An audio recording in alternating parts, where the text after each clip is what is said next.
أعوذ بالله من الشيطان الرجيم. بسم الله الرحمن الرحيم. وقلنا يا آدم اسكن أنت وزوجك الجنة وكلا منها رغدا حيث شئتما ولا تقربا هذه الشجرة فتكونا من الظالمين.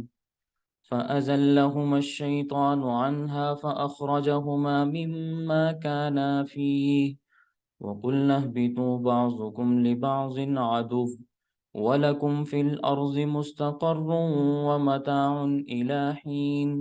فتلقى آدم من ربه كلمات فتاب عليه إنه هو التواب الرحيم. قلنا اهبطوا منها جميعا فإما يأتينكم مني هدى فمن تبع هداي فلا خوف عليهم ولا هم يحزنون والذين كفروا وكذبوا بآياتنا أولئك أصحاب النار هم فيها خالدون. قلنا یا آدم، اور کہا ہم نے اے آدم، اسکن انتا، تو سکونت اختیار کر، تو رہائش اختیار کر، وزوجکا، اور تمہاری بیوی، الجنت، جنت میں، وکلا منہا، اور تم دونوں اس جنت میں سے کھاؤ، رغدن، وسعت اور کشادگی کے ساتھ، حیث شئتما، جس جگہ سے تم چاہو، ولا تقربا هذه الشجرہ، اور قریب نہ جانا اس درخت کے، فتکونا من الظالمین، وگرنہ تم ناانصافوں میں سے ہو جاؤ گے، ظالموں میں سے ہو جاؤ گے۔ فأزلہم الشیطان عنہا، پھر پھسلایا ان دونوں کو شیطان نے اس درخت کے بارے میں، فأخرجہما، لہذا نکالا ان دونوں کو، مما کانا فی، ان خوشیوں سے جن کے اندر وہ رہ رہے تھے، وَقُلْنَا اهْبِطُوا، اور کہا ہم نے اترو، بعضکم لبعض عدو، تم ایک دوسرے کے دشمن بن کے رہو گے، وَلَكُمْ فِي الْأَرْضِ مُسْتَقَرٌّ، اور تمہارے لیے زمین ٹھکانہ ہے، وَمَتَاعٌ إِلَىٰ حِینٍ، اور اس سے فائدہ اٹھانا ہے ایک مدت تک کے لیے۔ فتلقى آدم، لہٰذا آدم علیہ السلام نے حاصل کیے، من ربہ، اپنے رب کی جانب سے، کلمات، چند کلمات، فتاب علیہ، تو انہوں نے اللہ تعالیٰ کی طرف رجوع کیا، انہ هو التواب الرحیم، بے شک اللہ تعالیٰ توبہ کو قبول کرنے والے ہیں اور مہربان۔ قلنا اہبطوا منہا جمیعا،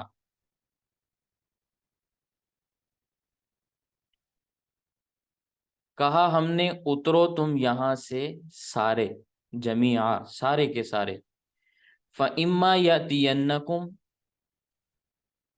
لیکن اگر آئے تمہارے پاس، فَإِمَّا، اگر آئے تمہارے پاس، منی ہدن، میری طرف سے ہدایت، فمن تبع ہدایا، پھر جس نے پیروی کی میری ہدایت کی، فلا خوف علیہم، تو ان پر نہ خوف ہوگا، ولا هم یحزنون، اور نہ وہ غم کرنے والے ہوں گے۔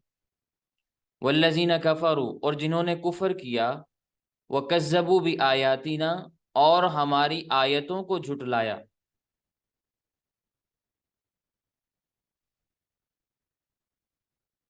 اولئک اصحاب النار، وہ دوزخ والے ہیں، ہم فیہا خالدون، اس میں ہمیشہ ہمیشہ رہیں گے۔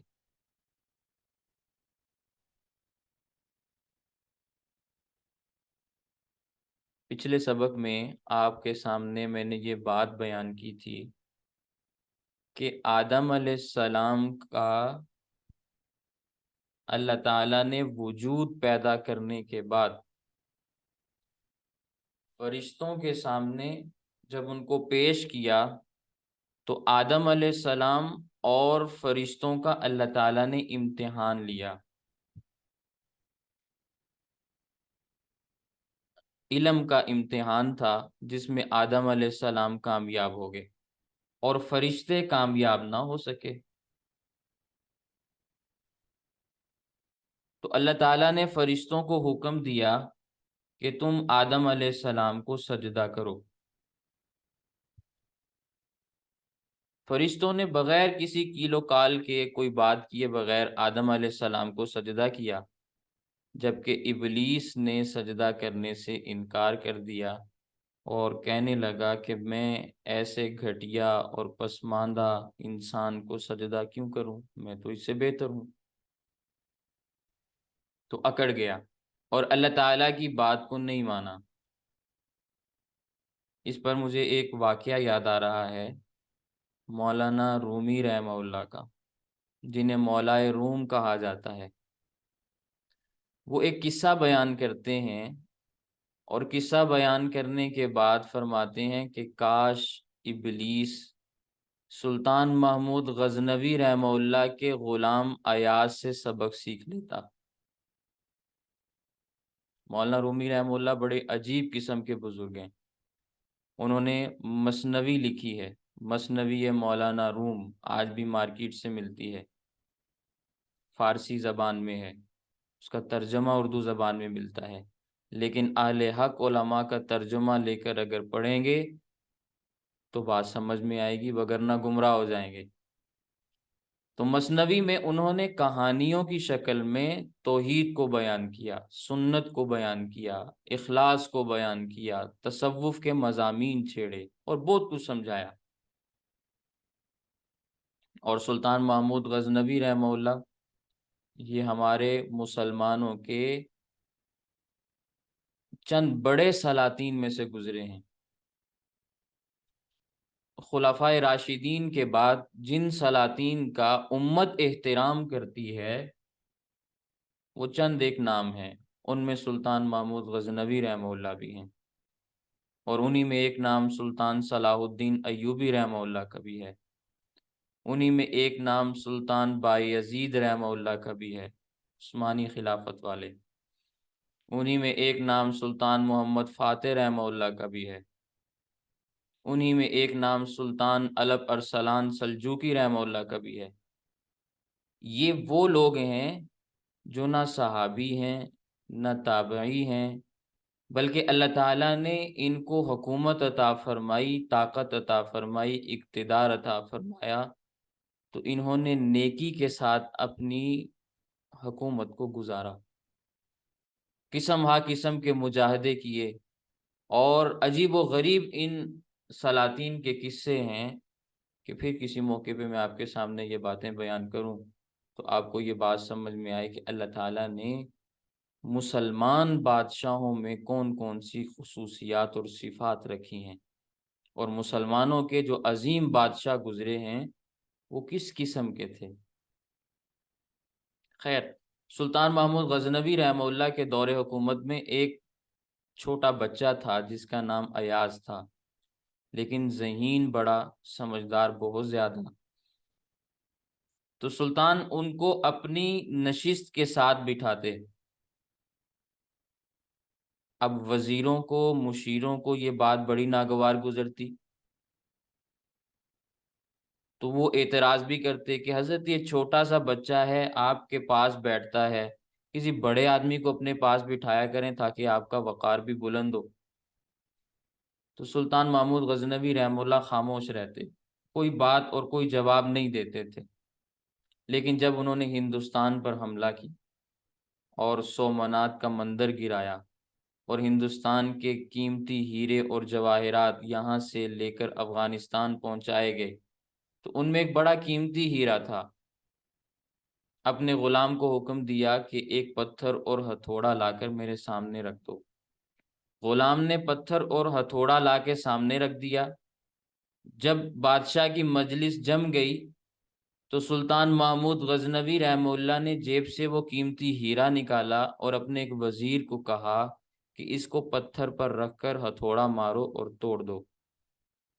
تو اس نے کہا کہ یہ بہت قیمتی ہیرا ہے، اس کو توڑنا نہیں چاہیے، اس کو توڑنا حماقت کی دلیل ہے، حماقت کی نشانی ہے، بے وقوفی ہے۔ اس نے نہیں توڑا۔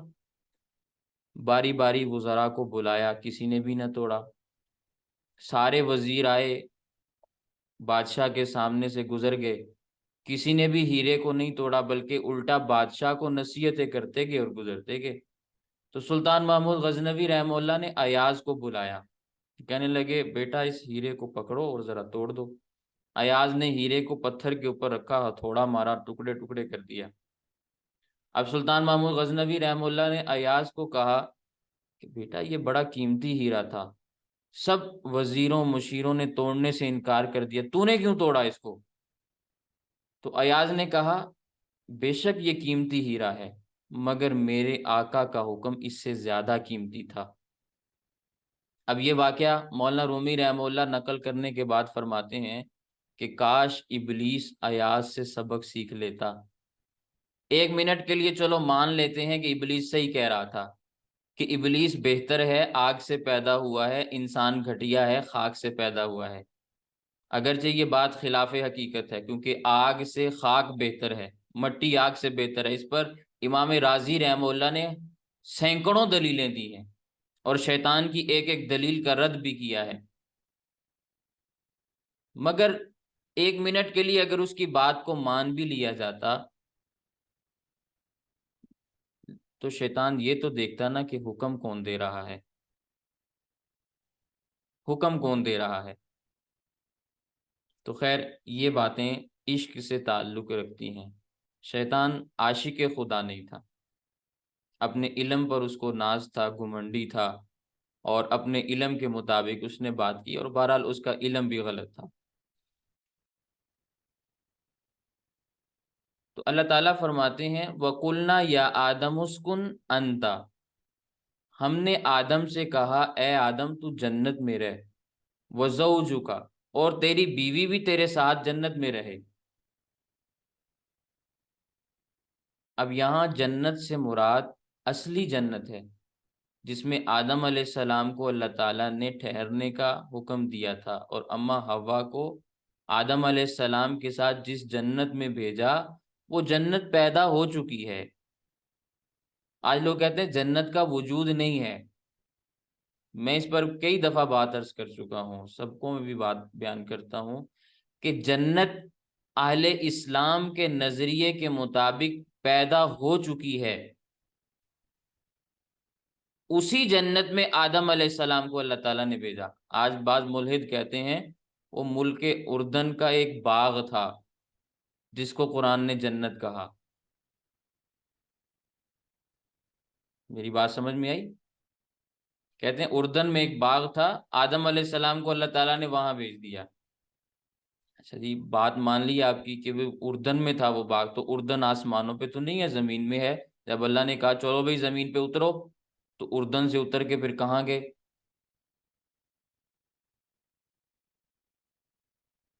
تو یہ بات سمجھ میں آنے والی نہیں ہے۔ بہرحال یہ سب خرافات قسم کی باتیں ہیں، ان کا حقیقت سے کوئی تعلق نہیں ہے۔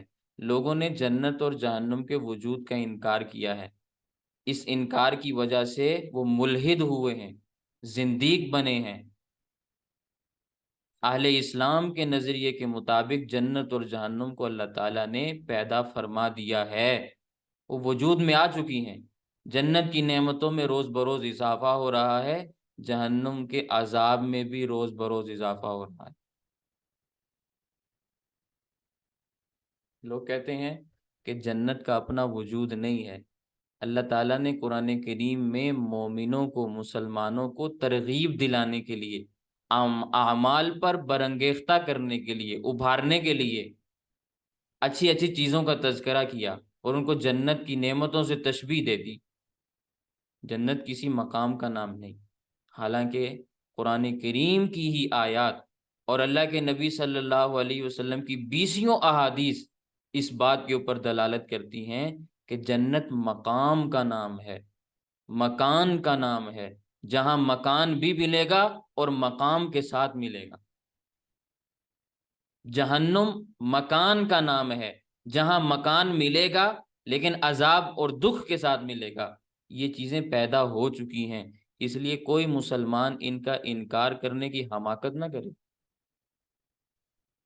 آج میرا موضوع یہ نہیں کہ میں اس پہ دلائل دوں، وگرنہ بیسیوں احادیث اللہ کے نبی صلی اللہ علیہ وسلم کی اس موضوع کے اوپر دلالت کرتی ہیں کہ جنت بھی پیدا ہو چکی ہے، جہنم بھی پیدا ہو چکی ہے۔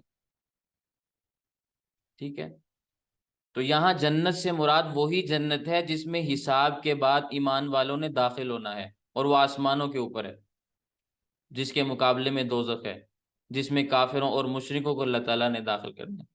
نبی کریم صلی اللہ علیہ وسلم نے بھی اس آیت کی یہی تفسیر بیان کی، صحابہ کرام سے بھی یہی منقول ہے۔ آج کے لوگ کہتے ہیں ہمیں قرآن زیادہ سمجھ میں آ گیا، اس لیے اردن کا ایک باغ تھا وہ ہم نے مراد لیا ہے۔ وَكُلَا مِنْهَا رَغَدًا، اور اللہ تعالیٰ نے فرمایا تم کھاؤ، تم دونوں کھاؤ ان نعمتوں میں سے، اس جنت میں سے وسعت اور کشادگی کے ساتھ، حیث شئتما، جس جگہ سے چاہو، جو کھانا چاہو کھاؤ، جو پینا چاہو پیو، کوئی پابندی نہیں، مگر وَلَا تَقْرَبَا هَٰذِهِ الشَّجَرَةَ، تم دونوں اس درخت کے قریب نہ جانا، کیونکہ اگر تم نے اس درخت کا پھل کھا لیا فَتَكُونَا مِنَ الظَّالِمِينَ، تو تم ناانصافوں میں سے ہو جاؤ گے۔ اب سوال یہ پیدا ہوا کہ وہ درخت تھا کس چیز کا جس کے بارے میں اللہ تعالیٰ نے یہ حکم نازل فرمایا کہ بھی اس کے قریب نہ جانا؟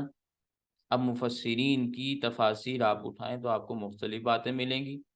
بعضوں نے فرمایا کہ انگور کا درخت تھا، بعضوں نے فرمایا کھجور کا درخت تھا، بعضوں نے فرمایا بادام کا درخت تھا، لیکن اکثر مفسرین یہ فرماتے ہیں کہ گندم کا درخت تھا۔ اب پھر سوال پیدا ہو گیا کہ گندم کا تو درخت نہیں ہوتا، وہ تو پودا ہوتا ہے، تو بات تو یہاں درخت کی ہو رہی ہے۔ گندم کا پودا ہوتا ہے یا درخت ہوتا ہے؟ تو قرآن کریم میں تو درخت کا تذکرہ ہے، پودے کا تو نہیں ہے۔ تو یہاں یہ بات ذہن میں رکھیں کہ جنت کا معاملہ دنیا کے معاملے سے بالکل الگ تھلگ ہے۔ دنیا میں جو پودے ہیں جنت میں اللہ تعالیٰ ان کو درخت بنائیں گے۔ دنیا میں جو چھوٹے پودے ہیں اللہ تعالیٰ ان کو درخت بنائیں گے۔ دنیا میں جو بیلیں ہیں اللہ تعالیٰ قیامت کے دن جنت میں ان کو درخت بنائیں گے۔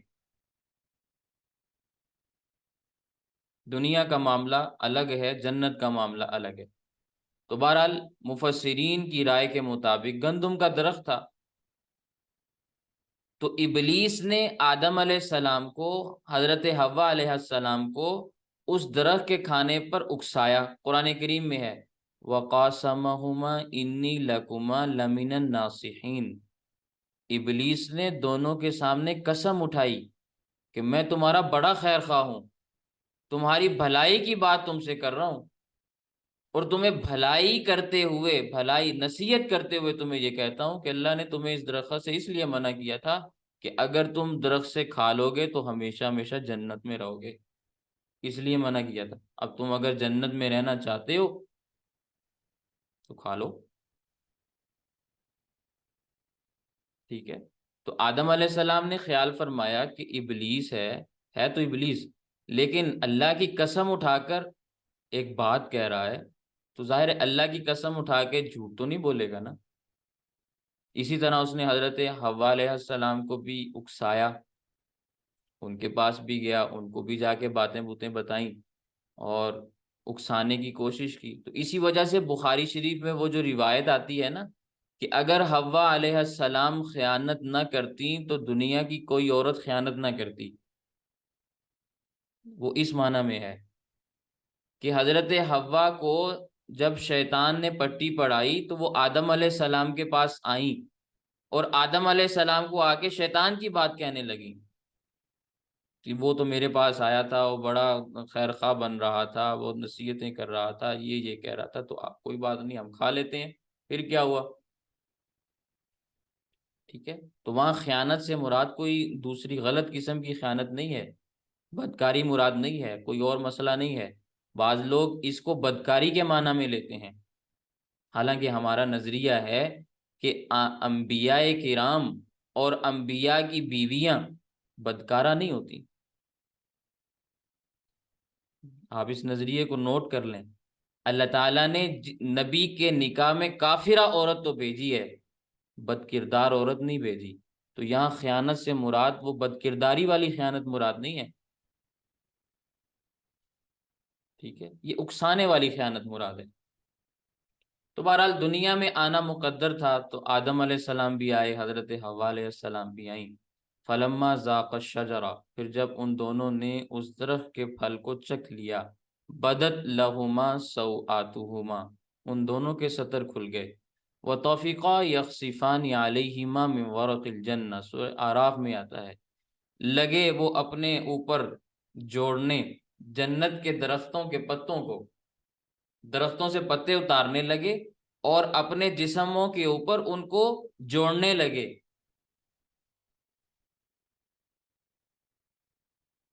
اللہ تعالیٰ نے فرشتوں کو حکم دیا ان کے کپڑے اتار دو، اتار دیے، اب دونوں ننگے کھڑے ہیں۔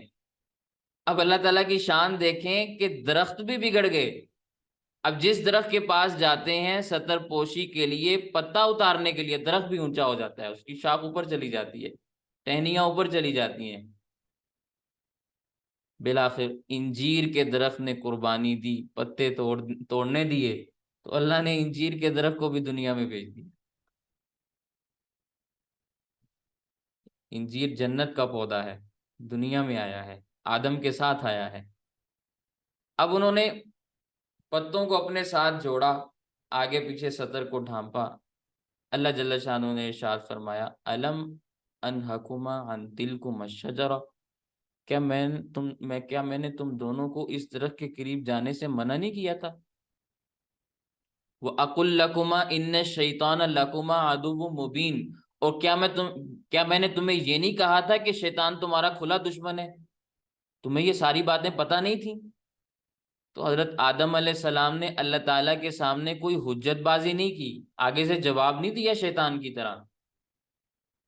حالانکہ اگر منطق لڑانا چاہتے تو کہہ سکتے تھے، اے پروردگار ابلیس سے پوچھو اس نے جھوٹی قسم کیوں کھائی، اس نے قسم اٹھا کے مجھے دھوکہ دیا، آپ کے نام کی قسم اٹھائی ہے، پہلے اس سے حساب لیں، اصل مجرم تو وہ ہے۔ اور بھی بہت کچھ کہہ سکتے تھے، لیکن آدم علیہ السلام نے صحیح فیصلہ کیا کہ سارے چکر کاٹنے کے بعد میں آ کے عاجزی کا ہی اقرار کرنا ہے، تو شروع میں ہی تسلیم کر لو کہ غلطی ہوگی، کیا فائدہ اتنے لمبی چوڑی بات چیت کرنے کا۔ تو اس سے انسان کی شرافت کا پتہ چلتا ہے کہ اللہ تعالیٰ نے انسان کو شرافت کا ایک پیکر بنایا ہے۔ قالا ربنا ظلمنا انفسنا وان لم تغفر لنا وترحمنا لنکونن من الخاسرین، دونوں کہنے لگے، اے ہمارے پروردگار، ہم نے اپنی جانوں پر ظلم کیا، ہم نے اپنی جانوں پر ظلم کیا، آپ ہمیں معاف کر دیں۔ تو اگر آدم علیہ السلام اللہ تعالیٰ کے سامنے اکڑ جاتے تو آج انسانیت کا یہ معیار نہ ہوتا جو موجود ہے، لیکن آدم علیہ السلام نے معافی مانگی، اللہ تعالیٰ سے یہ عرض کی، اگر آپ ہمیں معاف نہیں کریں گے تو ہم کس سے معافی مانگیں گے؟ اگر آپ ہمارے اوپر رحم نہیں کریں گے تو ہم کس سے رحم مانگیں گے؟ ہم تو خسارے میں مبتلا ہو جائیں گے۔ یہ انسان کی شرافت ہے کہ وہ اللہ تعالیٰ کے سامنے اکڑتا نہیں ہے، اور جو اکڑ جائے اللہ تعالیٰ کے سامنے وہ انسان نہیں ہے، اس کے اندر شرافت نہیں ہے۔ اب ذرا یہ بات سمجھیں کہ آدم علیہ السلام سے یہ خطا ہوئی کیوں کہ اس درخت کا پھل کھا لیا انہوں نے؟ امام بغوی رحمہ اللہ بہت بڑے مفسر گزرے ہیں، وہ فرماتے ہیں اللہ تعالیٰ نے فرمایا تھا لا تقربا هذه الشجرہ، اس درخت کے قریب نہ جانا، تو جس درخت کی طرف اشارہ کر کے اللہ تعالیٰ نے فرمایا تھا انہوں نے وہ مخصوص درخت سمجھا، اس کے قریب نہیں گئے، لیکن اسی نوع یعنی اسی درخت کی اور اقسام کے درخت موجود تھے، دوسرے درخت سے کھا لیا تو یہ غلطی ہو گئی۔ میں اس کی مثال اگر دینا چاہوں تو دنیا میں آم کی کتنی قسمیں ہیں؟ بیسیوں اقسام ہے نا، آم ایک قسم کا تو نہیں ہے، لیکن درخت آم کا ہی شمار ہوتا ہے۔ یہ کنو اور مالٹے کی کتنی اقسام ہیں؟ 10 سے زیادہ اقسام تو میرے علم میں ہیں، لیکن درخت ایک ہی قسم کا ہوتا ہے۔ تو آدم علیہ السلام یہ سمجھے کہ جس درخت کی جانب اللہ نے اشارہ کیا وہی مخصوص درخت منع ہے، اس کی جنس کے، اس کی نوع کے دوسرے درخت اگر وہاں سے کوئی چیز کھا لی تو وہ منع نہیں ہے۔ لیکن جب آدم علیہ السلام نے وہ غلطی کی تو سمجھ میں آئی بات، یہ تو غلطی ہو گئی ہم سے، ہم بات صحیح طریقے پہ سمجھ نہیں سکے۔ تو یہ امام بغوی رحمہ اللہ کی رائے ہے کہ آدم علیہ السلام سے یوں خطا ہوئی۔ دوسری وجہ یہ بیان فرماتے ہیں کہ آدم علیہ السلام نے اس منع کرنے کو، یعنی اللہ تعالیٰ کی اس نہی کو نہی تحریمی نہیں سمجھا۔ نہی تحریمی کہتے ہیں کہ ایسا منع کرنا جو منع حرام تک پہنچ جائے، ایسا منع جو منع حرام تک پہنچا ہوا ہو، کہ اگر آپ نے وہ کام کر لیا تو آپ نے حرام کام کا ارتکاب کیا، یہ نہی تحریمی کہلاتی۔ نہی کا معنی منع کرنا، تحریم حرمت سے ہے۔ آدم علیہ السلام نے نہی تحریمی نہیں سمجھا بلکہ اسے نہی تنزیہی سمجھا۔ نہی تنزیہی یہ بھی منع کی ہی ایک قسم ہے، لیکن اس کا مقام و مرتبہ حرام سے تھوڑا نیچے ہے۔ نہی تنزیہی کا مطلب یہ ہوتا ہے کہ اگر اس کام سے بچ گئے تو بہت اچھی بات ہے، اگر کر بھی لیا تو کوئی گناہ نہیں ہے، یہ نہی تنزیہی ہوتا ہے۔ فرق سمجھ میں آ گیا؟ تو آدم علیہ السلام اس نہی کو نہی تحریمی سمجھنے کی بجائے نہی تنزیہی سمجھے، اور پھر ان کے ذہن کے اندر یہ بات آئی کہ اللہ تعالیٰ نے منع تو کیا ہے، لیکن اگر میں نے کھا لیا تو مجھے کوئی گناہ نہیں ہونے والا، میں نافرمان شمار نہیں ہوں گا۔ اس لیے آدم علیہ السلام نے درخت کا پھل چکھا اور فوراً اللہ تعالیٰ کی جانب سے گرفت کے اندر مبتلا ہو گئے۔ تیسری وجہ یہ بیان فرماتے ہیں مفسرین کہ شیطان کی قسم سے مغالطہ پڑا، کہ یہ جو قسم اٹھا کے کہہ رہا ہے نا کہ اللہ کی قسم تم کھا لو،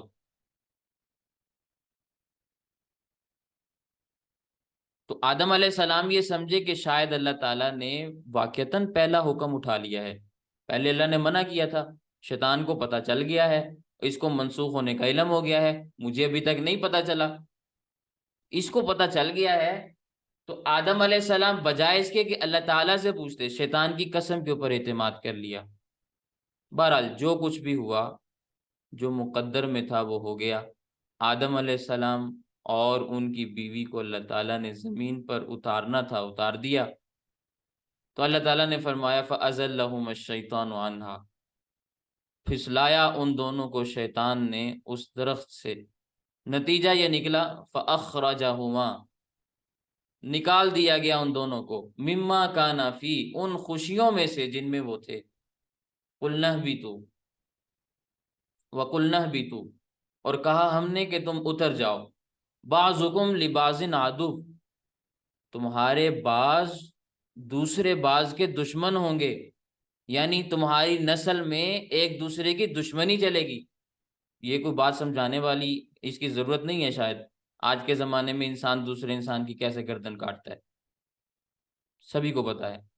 تو کہا جاتا ہے کہ آدم علیہ السلام کو جب اللہ تعالیٰ نے اتارا تو بر صغیر میں اتارا، سری لنکا وہاں جزیرہ ہے سر اندیب کے نام سے، تو سری لنکا یہ بر صغیر کے اندر آتا ہے۔ اسی لیے بسا اوقات عمومی طور پر یہ کہہ دیا جاتا ہے کہ آدم علیہ السلام کو اللہ تعالیٰ نے ہندوستان کی سرزمین پہ نازل کیا۔ ٹھیک ہے، تو ہندوستان والے وہاں کے علماء کے جب آپ بیانات سنیں گے تو اس قسم کے دلائل وہ بہت سارے بیان کرتے ہیں، اور ان کی بعض مجبوریاں بھی ہیں، ان کو کرنا بھی چاہیے کیونکہ ان کا مقابلہ بڑا سخت ہے۔ تو میں اس کی تفصیلات بیان نہیں کرتا، لیکن حضرت حوا علیہ السلام کو اللہ تعالیٰ نے سرزمین عرب کے اوپر اتارا، دونوں کو الگ الگ مقامات پہ اتارا، ایک دوسرے کو تلاش کرتے رہے عرصہ دراز تک، پھر اس کے بعد عرفات کے میدان میں دونوں کی ملاقات ہوئی۔ عرفات کو عرفات بھی اسی لیے کہا جاتا ہے کیونکہ عرفات کا معنی ہے شناخت کی جگہ، پہچان کی جگہ۔ تو حضرت آدم اور حضرت حوا نے ایک دوسرے کی جس جگہ پر شناخت کی وہ عرفات کا میدان کہلاتا۔ تو اللہ تعالیٰ نے فرمایا وَلَكُمْ فِي الْأَرْضِ مُسْتَقَرٌ، تمہارے لیے زمین میں ٹھکانہ ہے، یعنی تم نے اب زمین میں جا کے ٹھہرنا ہے، تمہارے ٹھہرنے کی جگہ زمین ہے۔ وَمَتَاعٌ إِلَىٰ حِینٍ، اور تم نے زمین سے فائدہ اٹھانا ہے، زمین کی نعمتوں سے فائدہ اٹھانا ہے ایک مدت تک کے لیے۔ ایک عرصہ تم زمین میں رہو گے، اس کے بعد تمہیں موت آ جائے گی، پھر تم نے دنیا سے واپس اسی جہان کی طرف آ جانا ہے۔ فَتَلَقَّىٰ آدَمُ مِن رَّبِّهِ کلمات، بس حاصل کیے آدم علیہ السلام نے اپنے رب سے چند کلمات، کلمات بھی اللہ نے سکھائے۔ وہ کلمات یہ ہیں ربنا ظلمنا انفسنا وان لم تغفر لنا وترحمنا لنکونن من الخاسرین۔ یہ دوسرے پارے، یہ ایک یہ تنی دوسرے پارے میں آتا ہے یا 8ویں پارے میں آتا ہے، میرے ذہن میں نہیں ہے یہ۔ تو بہرحال دوسری آیات میں، قرآن کریم کی ہی آیات میں یہ دعا موجود ہے۔ اور اسی طرح حضرت آدم علیہ السلام کی ایک دعا حدیث پاک کے اندر بھی موجود ہے کہ جس میں حضرت آدم علیہ السلام نے حضرت محمد الرسول اللہ صلی اللہ علیہ وسلم کا واسطہ اور وسیلہ دے کر اللہ تعالیٰ سے معافی مانگی۔ تو پھر اس پر اللہ تعالیٰ سے مکالمہ ہوا کہ اے آدم، تو نے حضرت محمد کو کیسے پہچانا؟ تو آدم علیہ السلام فرمانے لگے لما خلقتنی بیدیک ونفخت فی من روحی، جب آپ نے مجھے پیدا کیا، میرے بدن میں آپ نے روح کو ڈالا، رفعت راسی، میں نے سر اٹھایا، رأیت علی قوائم العرش مکتوبہ لا الہ الا اللہ محمد الرسول اللہ، میں نے عرش کے اوپر یہ بات لکھی ہوئی دیکھی لا الہ الا اللہ محمد الرسول اللہ۔ تو میں نے پہچان لیا کہ آپ اپنے نام کے ساتھ اسی بندے کا نام لکھتے ہیں جو آپ کو سب سے زیادہ محبوب ہو، تو میں نے اس محبوب بندے کے نام کے ساتھ وسیلہ دے کر آپ سے دعا کو مانگا ہے، معافی مانگی ہے۔ اے اللہ میری معافی کو قبول کر لیجئے، میری دعا کو قبول کر لیجئے۔ تو اللہ تعالیٰ نے فرمایا قد غفرت لک، اے آدم میں نے تجھے معاف کر دیا۔ تو قرآن کریم کی دعا وہ بھی ہم مانتے ہیں، حدیث پاک میں جو آدم علیہ السلام کے کلمات دعا کے موجود ہیں ہم اس کا بھی اقرار کرتے ہیں، ان کا انکار نہیں کرتے۔ سمجھ میں آئی میری بات؟ تو یہ ضمناً بات آئی تو میں نے عرض کر دی۔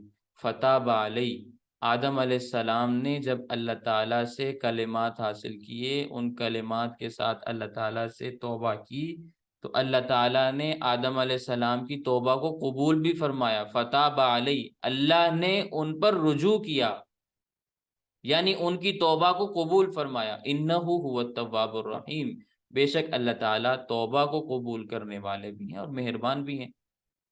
قلنا اہبطوا منہا جمیعا، کہا ہم نے اترو یہاں سے، سارے کے سارے اتر جاؤ، یعنی آدم اور آدم کی اولاد جو آدم کی صلب میں موجود تھی، پیدا نہیں ہوئی تھی لیکن پیدا ہونا تھا، یہ جمیعاً سے خطاب وہ تمام کی تمام انسانیت کو ہے جنہوں نے آدم کی کوکھ سے جنم لینا تھا۔ سمجھ میں آئی؟ تو اللہ تعالیٰ نے فرمایا تم سارے کے سارے یہاں سے اترو، یعنی جن سے انسانیت کو آسمان سے اتار دیا گیا۔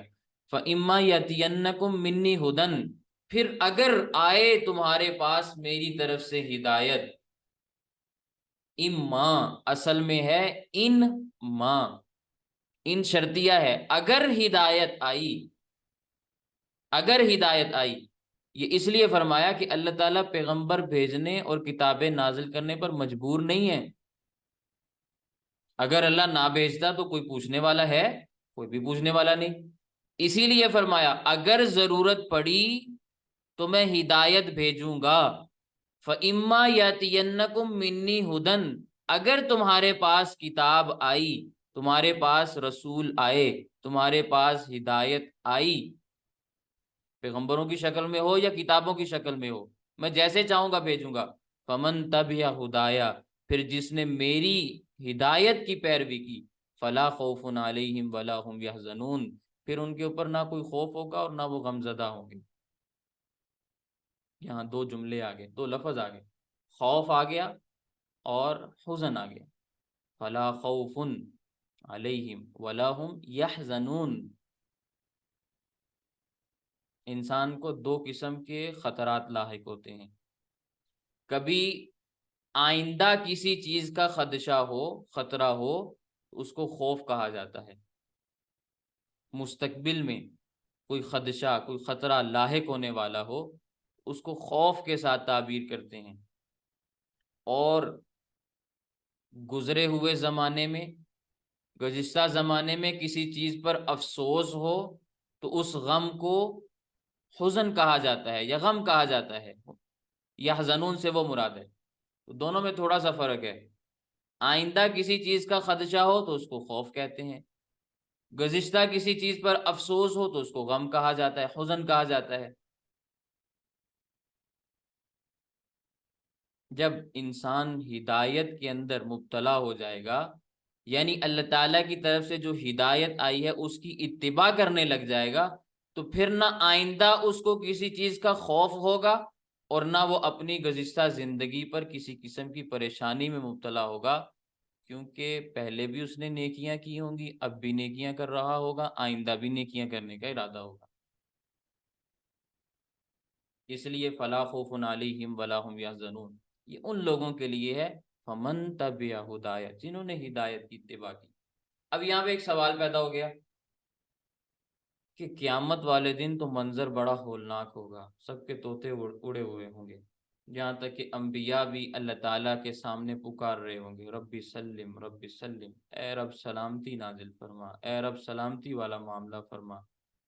تو پھر ولا خوف کا کیا مطلب ہے؟ انبیاء کا جب یہ حال ہے تو امتوں کا کیا حال ہوگا، اولیاء کا کیا حال ہوگا، عام لوگوں کا کیا حال ہوگا؟ تو حضرت شیخ الہند مولانا محمود حسن نور اللہ مرکزہ وہ فرماتے ہیں کہ خوف بھی دو طرح کا ہوتا ہے. کبھی تو خوف ہوتا ہے اس وجہ سے کہ آپ نے جرم کیا اور جرم کی وجہ سے اب آپ کے اوپر کپ کپی طاری ہے، ڈر طاری ہے، خوف طاری ہے. مثال کے طور پر کسی نے کسی بادشاہ کے حکم کو نہ مانا، کسی غلام نے یا کسی وزیر مشیر نے کسی بادشاہ کے حکم کو نہ مانا، تو بادشاہ کا حکم نہ مارنا، بادشاہ کا حکم نہ ماننا جرم شمار ہوگا اور یہ شخص مجرم بادشاہ کہلائے گا، بادشاہ کا مجرم ہے. تو اب اس کے اوپر جو خوف طاری ہے، جو اس کے اوپر ڈر طاری ہے، یہ خوف اور یہ ڈر اپنے جرم کی وجہ سے ہے. غلط کام کیا، بادشاہ کا حکم نہیں مانا نا. میں اس بادشاہ کی بات کر رہا ہوں جو بادشاہ سے ہی احکامات دیتا ہو، جس کے بات ماننا ضروری ہو، ٹھیک ہے. لیکن اس ڈر کے اندر دو چیزیں پائی جانی چاہیے تھی، ایک یہ کہ وہ بادشاہ ہے، دوسرا یہ کہ میں نے جرم کیا ہے. لیکن یہاں پہ خوف پہلی قسم والا ہے کہ اس نے جرم کیا، اس وجہ سے ڈر رہا ہے. لیکن بسا اوقات انسان جرم سے نہیں ڈر رہا ہوتا کہ میں مجرم ہوں، بلکہ جو سامنے شخص ہے، بادشاہ ہے، صاحب جلال و عظمت ہے، اس کے سامنے انسان کھڑا ہونے سے ڈرتا ہے. اس کا قہر ہے، اس کا جلال ہے، اس کی سلطنت ہے، اس کا روب ہے، دبدبہ ہے، جو بھی چیزیں ہیں، انسان اس وجہ سے خوف میں مبتلا ہے. تو خوف کی دو قسمیں ہو گئیں، دونوں قسموں کی وجہ سے انسان خوف کے اندر مبتلا ہو سکتا ہے. تو یہ جو کل قیامت کے دن کا معاملہ ہے کہ لوگ وہاں پہ انبیاء ربی سلم پکار رہے ہوں گے اور لوگ بھی وہاں پہ خوف میں مبتلا ہوں گے. نیک لوگوں کا خوف الگ ہے، برے لوگوں کا خوف الگ ہے. انبیاء کا خوف الگ ہے، انبیاء کے مخالفین کا خوف الگ ہے. انبیاء کے اوپر جو خوف طاری ہوگا وہ جرم کی وجہ سے نہیں ہوگا، وہ اللہ تعالیٰ کی ہیبت، اللہ تعالیٰ کے جلال، اللہ تعالیٰ کے روب کی وجہ سے طاری ہوگا.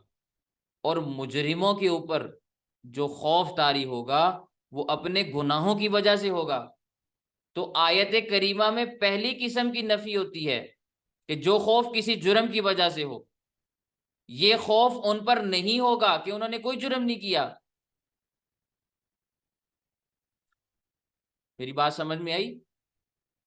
آیت میں نفی ان لوگوں کی ہے کہ ان کے اوپر کوئی خوف نہیں ہوگا جو ایمان والے ہیں، انبیاء ہیں یا ایمان والے ہیں، اللہ سے ڈرنے والے ہیں، ان کے اوپر خوف جرم کی وجہ سے نہیں ہے بلکہ اللہ تعالیٰ کے رعب اور جلال کی وجہ سے ہے۔